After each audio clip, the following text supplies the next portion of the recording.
አባቴ ሆኜ ነው እዚህ ነገር ውስጥ የገባሁት። ከቀኑ 8 ሰዓት እየሆነ ነው ማለት ነው። እንግዲህ እስካሁን ቡና 3 ሲኒ ጠጥቻለሁ። የረሃብ ስሜት የተሰማኝ አይደለም፣ የቡናው ኢፌክት ይመስለኛል። ሰላም ሰላም ዩቲዩብ እንዴት አላችሁ? ሁሉ መልካም፣ ሁሉ ተማም። እኛ ጋር ኤቭሪቲንግ ኢዝ ኦኬ። በት እስቲ አሁን አንድ ቻሌንጅ ለራሴ ልሰጠው አስቤያለሁ ማለት ነው። ይህም ቻሌንጅ ወተር ፋስቲንግ ለ3 ቀን የማድረግ እቅድ ይዣለሁ ማለት ነው። እንግዲህ ይሄ ቻናል እንደምታውቁት ላታውቁትም ትችላላችሁ፣ አዲስ ልትሆኑ ትችላላችሁ። ከዚህ በፊት ያው ሪያክሽን ቪዲዮዎች፣ ከዛ በፊት ደግሞ ሌሎች አይነት ኮንተንቶች የምንሰራበት የዩቲዩብ ቻናል ነበር። አሁን ግን ሙሉ ለሙሉ ወደ ሪያክሽን ቪዲዮዎቻችን የመመለስ ሀሳብ ይዘን ነው እንግዲህ እየሰራን ያለ ነው። አሁን በጣም እርዳታችሁ ያስፈልገናል። ላይክ፣ ሼር፣ ኮመንት ማድረግ ይኖርባችኋል። የ3ቱን ቀን የወተር ፋስቲንግ ቆይታዬን ደግሞ በደንብ ዲቴይል እያንዳንዱ የሚሰሙኝን ስሜቶች በትክክል እያየው እያስረዳው ደግሞ የምንነጋገር ይሆናል። እንግዲህ ያው ትንሽዬ የወተር ፋስቲንግ ያስፈልገኛል ብዬ በማመኔ ምክንያት በአንዳንድ ሁኔታዎች ሞር ብሬኔን ትንሽዬ አሪፍ እንዲሰራ አክቲቭ እንዲሆንና የሆኑ ትንሽ ተመሳሳይነት ካላቸው ነገሮች ነፃ የማስወጣት ሀሳብ ስላለኝ ነው እንግዲህ ይህንን የ3 ቀን ቻሌንጅ ለራሴ የሰጠሁት ማለት ነው። እንግዲህ ለማታውቁኝ ኃይለ ሚካኤል ነው የምባለው።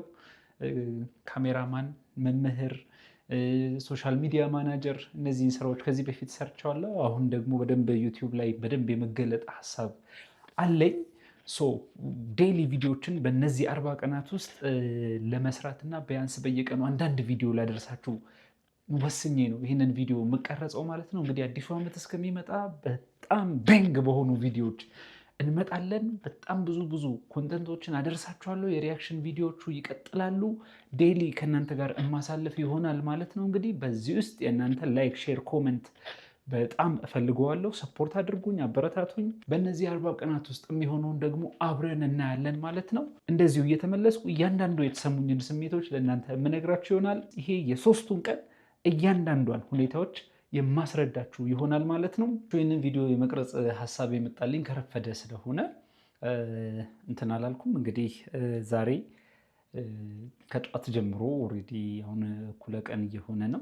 አይ ቲንክ እዚህ ጋር እንደምታዩት 5 ሰዓት ተኩል እየሆነ ነው። እንግዲህ እስከዚህን ሰዓት ድረስ 2 ሲኒ ቡና ጠጥተናል። ከዛ ውጭ ደግሞ ውሃም ጠጥተናል። አንዴ ከቤት ወጥተናል።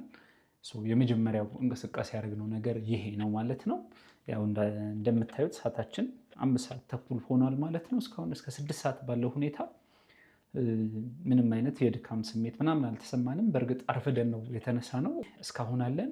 እያንዳንዷን ነገር አሳያችኋለሁ። ምናልባት ይሄ ቡና የመፈለግ ስሜት አይነት ነገር አለን። ቡና ማፍልተን ከጠጣን እሱንም የማሳያችሁ ይሆናል ማለት ነው። ያው እንግዲህ እንደ ብዙ ሰነፍ ላጤ እንትኖች ያጠቁናል ማለት ነው። ይሄ ፕሪፔርድ ያለመሆን ሁኔታዎች ያጠቁናል። ግን ያው ባለው ነገር ቡናችንን አፍልተን ለመጠጣት እንሞክራለን። ከ2 ሲኒ አይበልጥም ብዬ አስባለሁ። ከዛ ደግሞ ቡናችንን እንጨምራለን። የተፈጨ ቡና አዘጋጅተናል። ለክፉም ለደጉ ወሳኝ ነገር ነው። በፊት ቡና ሱሰኛ ስለመሆኔ ብዙ አላምንም ነበረ፣ ግን አሁን ሙሉ ለሙሉ እጅ ሰጥቻለሁ። በጣም ሱሴ ነኝ። ቡና እወዳለሁ።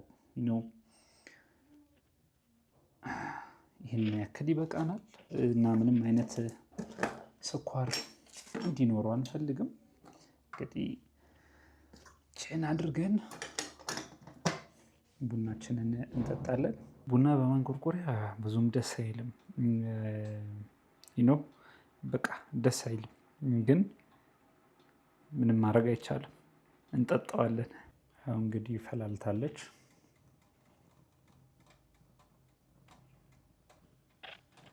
ስቶቫችንን ዘግተናል።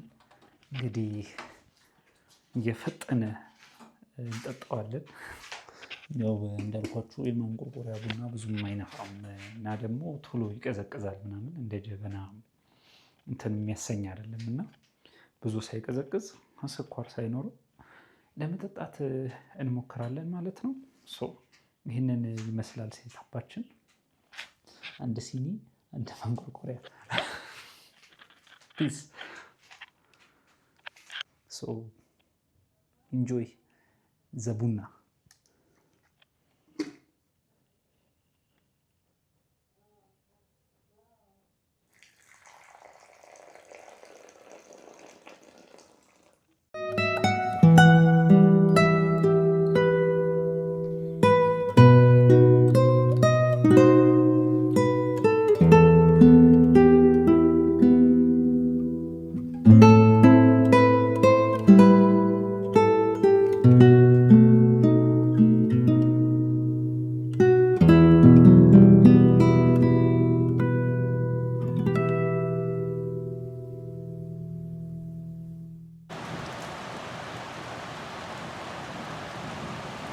አሁን እዚህ ጋር እንደምታዩት ከቀኑ 8 ሰዓት እየሆነ ነው ማለት ነው። እንግዲህ እስካሁን ቡና 3 ሲኒ ጠጥቻለሁ።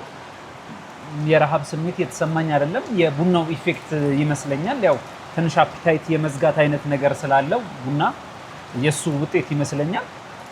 ከዛ ውጪ ያው ትንሽዬ ብሮዝ ለማድረግ ምናምን እየሞከርኩ ነበረ።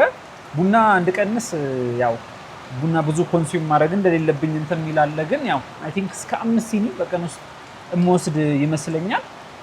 ከዛ በላይ እንትን ላለ ማለት እሞክራለሁ። ራስ ምታትና መሰል ነገሮች ሊያጋጥሙኝ እንደሚችሉ እንደ ማስጠንቀቂያ ተነግሮኛል። ራስ ምታት፣ ማዞር አይነት ነገር ሊያጋጥሙኝ እንደሚችሉ ተነግሮኛል። እስካሁን ባለው ግን ምንም አይነት የስታርቪንግ ስሜት የለኝም። አይ ቲንክ አእምሮዬም አሪፍ ነው ምናምን። እንደውም ብዙ ጊዜ ያላነበብኩትን መጽሐፍ ገለጥ አድርጌ የማየት ሁኔታ ተፈጥሯል። እንግዲህ እስቲ ያለውን ነገር እንደዚሁ ነግራችኋለሁ። እንግዲህ ሰዓታችን 10 ሰዓት ከተኩል ሆኗል ማለት ነው።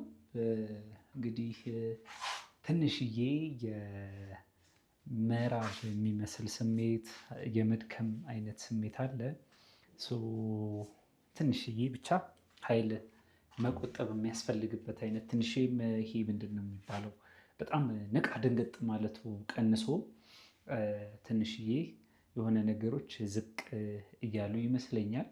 አይ ቲንክ የሆነ ቡና ነገር ሳያስፈልገኝ አይቀርም። ድጋሚ ቡና ለመጨረሻ ጊዜ ለመውሰድ ሞክርና ትንሽ ቀዝቀዝ ብያለሁ፣ በቃ ዛግ ብያለሁ ነገር ምናምን የሆነ የቅድሞ አይነት አክቲቭነት የለም። ረሃብ አይነት ነገር አለምም የለምም ነገር የለ። ግን እንደዚህ በጣም አይረበኝም ደግሞ እንደዚሁም ደግሞ በቃ ናላ ዝም ብሎ ብቻ እዚህ አካባቢ ላይ የሆነ አይነት ምንድን ነው የሚባለው ጣዕም ማጣት አይነት ነገር ስሜት አለው። አሁን ከምሽቱ 2 ሰዓት ሲሆን ደግሞ ኦልሬዲ 24 ሰዓት ይሞላናል ማለት ነው። የመጀመሪያውን 24 ሰዓት እናሳካለን ማለት ነው።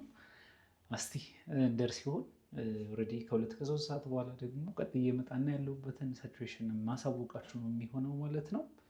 ዊል ሲ ብሻችሁ እንግዲህ አሁን ሰዓታችን ኦልሬዲ 2 ሰዓት ሊሞላ ነው። ትላንትና ኦልሬዲ በዚህን ሰዓት ነው እራታችንን የበላ ነው ማለት ነው። አሁን ኦልሬዲ 24 ሰዓት ሆኗል እንደማለት ነው። ሙሉ 24 ሰዓት ሆኗል ማለት ነው። የመጀመሪያው ቀናችን ወተር ፋስቲንግ ዴያችን ከሞላ ጎደል ይሄንን ይመስላል። እንግዲህ የተወሰኑ ስሜቶች ፊቴ ላይ እንደሚታዩ ኤክስፔክት አደርጋለሁ። ምንድነው እየተሰማኝ ምናምን ቡና ድጋሚ ጠጥቼ ስለነበረ እንትን የረሃብ ስሜት የለም ምናምን እንዳልኳችሁ እዚህ አካባቢ የሆነ የማቅለስለሽ አፍንጫው ጮህ ማለት አይነት ስሜት አለው። ከዛ ሲቀጥል ግን ጥሩ ነው። አሁን ከወክ እየተመለስኩ ነው። ቢያንስ 30 ደቂቃ ምናምን ወክ አድርጌ እዚሁ በሰፈር ውስጥ ተንቀሳቅሼ እየመጣሁ ነው። ግን ቅድም ያነበብኩት ነገር አይ ቲንክ ትንሽ ስጋት ፈጥሮብኝ ምናምን ስጨናነቅ ነበረ ማለት ነው። ምንድነው ያዞረኝ ይሆን እወድቅ ይሆን ምናምን የሚሉ ስጋቶችን ፈጥሮብኝ ነበረ።